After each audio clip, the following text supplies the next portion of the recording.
A very warm welcome to another episode of The Third Mic. In today's episode, we'll be looking into a topic that sits at the center of world politics, diplomacy, and conflict resolution. Rules without a referee, the enduring relevance of the international law. International law, without a certain enforcement mechanism, no global police, no universal court, why does it still matters? And does it actually evolve according to the changing narrative of the global landscape? To unpack all these questions, we are really honored to host Dr. Gifty Oommen, a distinguished academic and one of Kerala's leading voices in legal scholarship. Dr. Oommen has served as an associate professor at Government Law College Ernakulam, later as principal of Mount Zion Law College, and is currently professor at Christ University.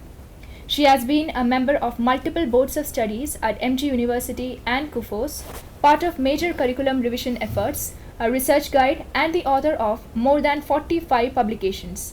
With experience as a resource person at over 70 national and international conferences, her expertise ranges across maritime law, international law, jurisprudence, intellectual property, and women and human rights. Professor, welcome to the Third Mic. Thank you so much for joining us. It's great to be here. Thanks a lot. Okay, ma'am. So let's begin the discussion with something that sits at the heart of this entire discussion. So international law is often criticized for lacking enforcement. And there is no global police force, no universal court with binding authority over all states.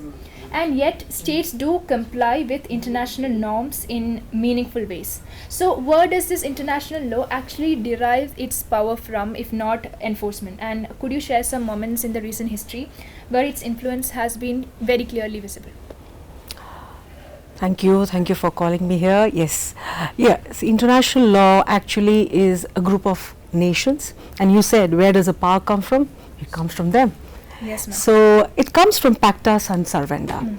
It is in fact a word which describes it's a pact between it's a Latin word, pact between the nations, that where they themselves agree to abide by it.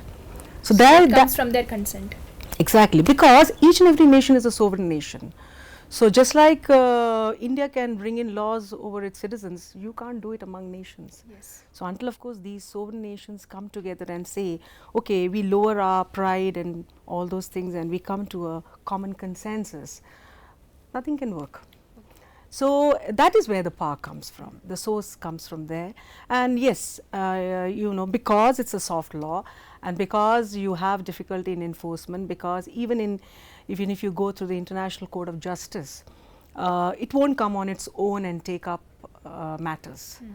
Like if there is a problem between two nations, if only they both sign an affidavit and refer the matter to the ICJ gets a voice to speak on it.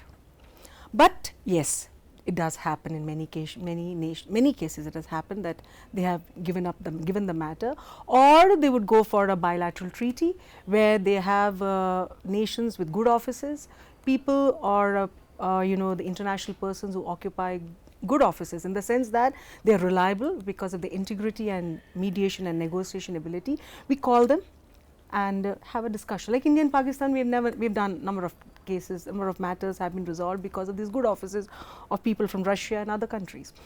So it is, as I said, it's a consent. And if you look into areas where it has been successful, yes, it has been successful, because if you look into decisions rendered by ICJ in many matters, they have been successful. Even the areas where referral has been given by the United Nations regarding Israel, Palestine, regarding climate change. Of course, it wouldn't be compelling because it's only advisory, because these nations are not part of it. Israel and Palestine are not part of they have not referred the matter, so it wouldn't be binding definitely, but it will have an advisory effect.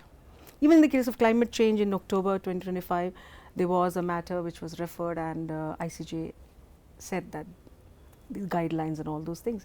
Well, as I said, this is a nation which absorbs it. So when the two nations go and ask for a decision, ICJ gives a decision, that's binding. But when it is a referral or a advisory, matters differ. It would be more of the advisory level, it won't have that compelling force. But at the same time, International Criminal Court, it's done a good job. Lately in this, just to take 2025 example, you had the case of the former Philippine president who was brought under was arrested because he had brought in a war against drugs, and as a result a lot of people were killed, and finally the ICC, the International Criminal Court, brought up a case. He was arrested. Now the question was Philippine, because International Criminal Court, it has point which says that only parties which have ratified it can be brought under, and Philippine argued that 2019 they had withdrawn from the International Criminal Court, but still they were successful.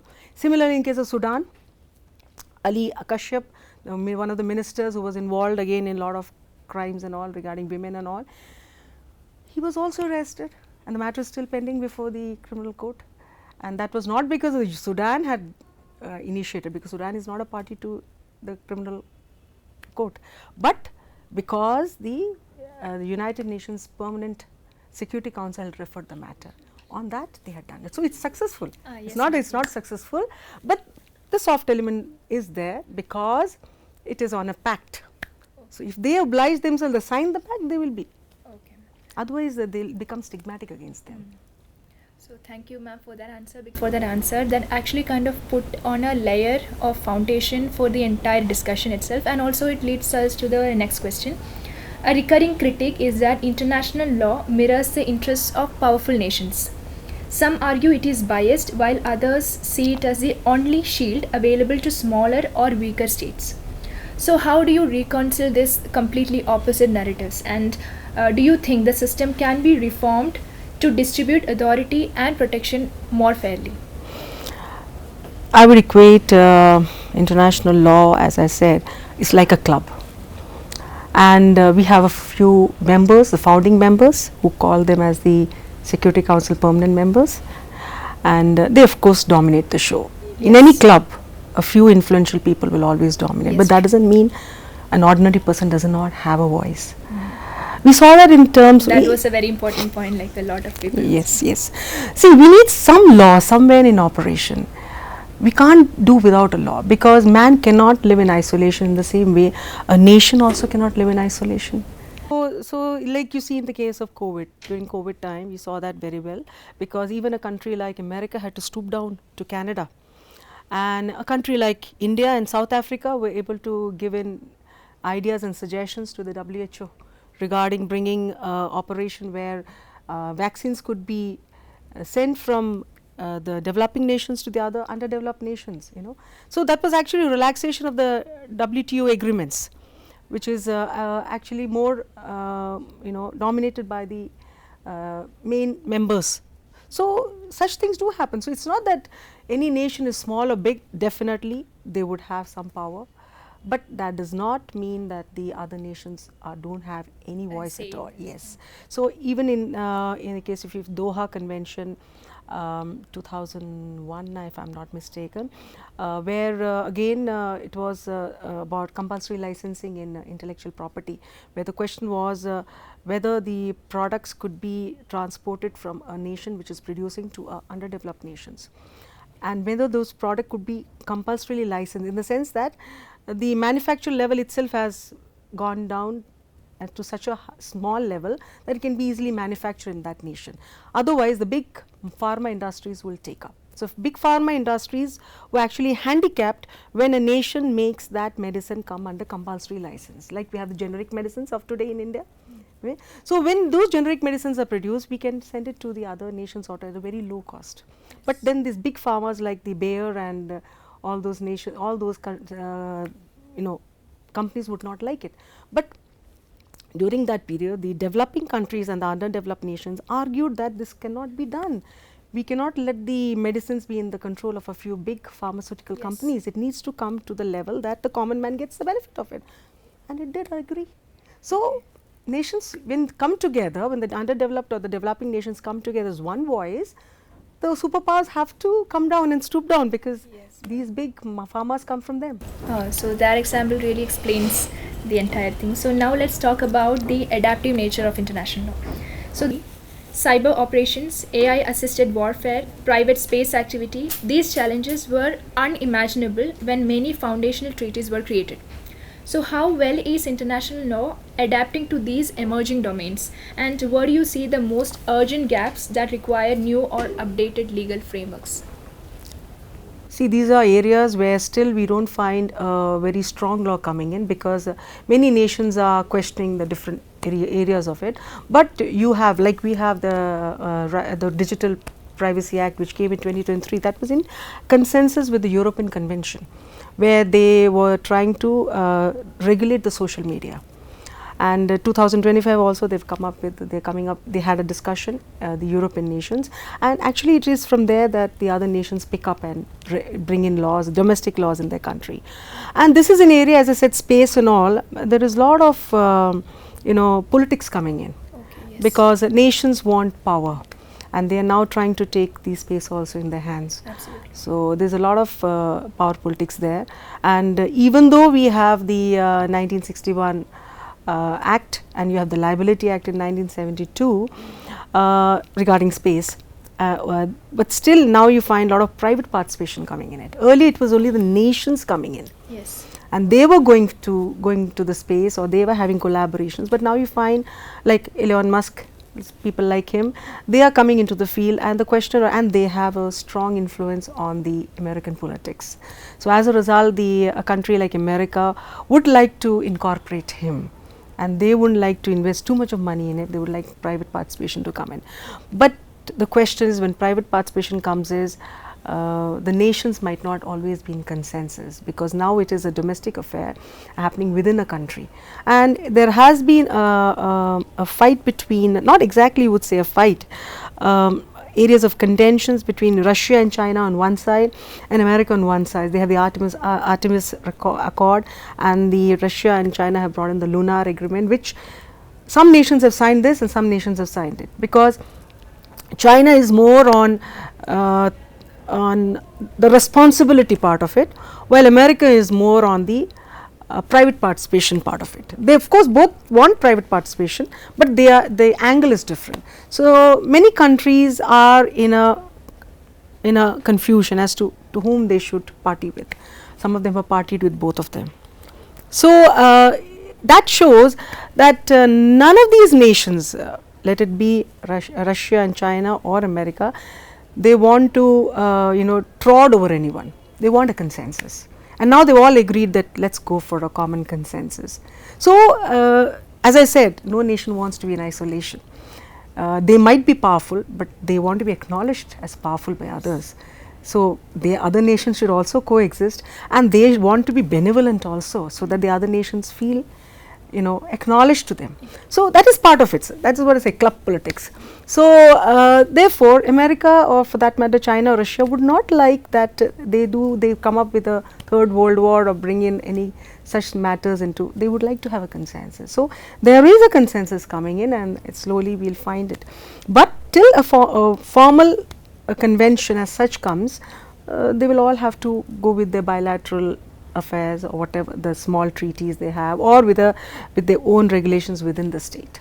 Like Europe has a treaty between themselves, but not all the nations have it. Okay, ma'am. In your answer, since you talked a bit about Elon Musk, his influence and the part he plays, do you want to unravel a little bit about the moral side of his intentions, maybe from your lens? Oh, no, I am no one to say all that, because American politics is something you can't predict. Yes. It might change. Yes. So today he is a big man, tomorrow he might not have a voice there, so we can't say anything about it. Yes, ma'am. So now let's unpack a question that most students might be having in their mind.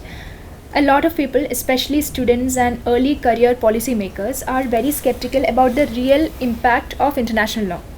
They see it as symbolic or idealistic rather than practical. So what would you say to someone who questions the real world relevance of international law today, and why do these rules without a referee still matter? Yeah, that is one question we always start with international law, whether international law is a true law or not. Well, that's been there a question for years, but today you really understand it as a law. Maybe not in the positive law sense, where it is implemented or enforced in the true sense like you see in a country, but it is, because there is something known as stigmatic. if a country continually opposes a good law in international law, let's say be humanitarian law, there is a stigmatic approach against it, you know, like so that sort of thing is there. Just like among human beings, if there is a discussion and one person opposes a good idea, you try to isolate, or you say no, that's not a good idea.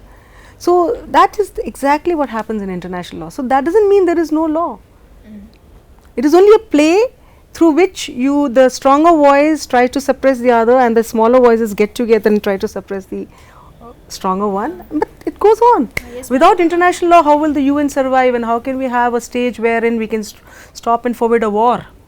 We've been successful for all these years, of course. There have been Ukraine-Russia war, the small things, or Israel-Palestine is there. But then we always felt during the Ukraine-Russia that it might amount to a third world war, which never happened. Yes, so we are able to do that much, isn't it? So you can do a lot in these areas. It's a very active area where new ideas can come up, and new alliances can come in. It's a very positive area. So do you think all these confusions and criticisms maybe among students maybe comes from that word soft law, that term soft law? Yes, it is soft law, because this is among sovereigns. Yes, that is the. So, and with that we are coming towards an end of the discussion, and we have one final question for you, and it is from one of our students, Sneha Singh from 4 MAIS. Sneha asks, with countries like Albania appointing an AI minister, Ethiopia exploring digital citizenship, and Estonia offering e-residency programs, we now have non-human actors and digital identities participating in governance. International law provides clear protections for human diplomats under instruments like the Vienna Convention. But do any of these protections extend to AI-based ministers or digital citizens?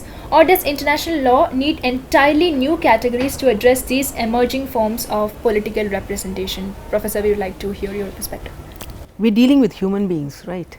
So behind every digital person or minister or diplomat, it is a set of human beings under that nation. So the nation is liable. So in case of Albania's case, she is just a foreign minister, and in fact if you look into the constitution of Albania, I think it doesn't authorize a artificial human being to be even a member of the parliament. But the president, I think he just took it in the angle of bringing in a change and trying to remove corruption. So whoever is accountable is the people who framed it, and that is the President and the Council of Ministers. So they would be liable. Regarding Ethiopia and all, they are bringing in a digital citizenship. When they are bringing in something, definitely it will be the person behind that digital equipment or the software who will be made accountable. It will always be a human being who will be made accountable. So ma'am, if I understood your statement correctly, so you're saying you don't need any separate categories? No, you don't need, no. It's always human beings behind every software. So you'll always find those people out and their intention. So otherwise a group of people coming under and going for a citizenship in Ethiopia, how do you know it's one person or a group of persons? It's a very difficult thing, because it's a digital thing. So it's always a human being. It's never a digital thing. Even if they make it a digital person, there will be some human being operating behind it. Yes, true. That person will be made accountable. Okay, thank you ma'am. With that we come to a conclusion to our discussion, and thank you so much for all your insights as well as helping us navigate through this very complex yet very relevant nature of international law. Yes. Thank you so much. And I think you people can make a change. Yes ma'am. Okay, thank you. And to everyone listening, thank you so much for joining us on Third Mic. Until next time, stay tuned for warm conversations and call dynamics. Thank you so much.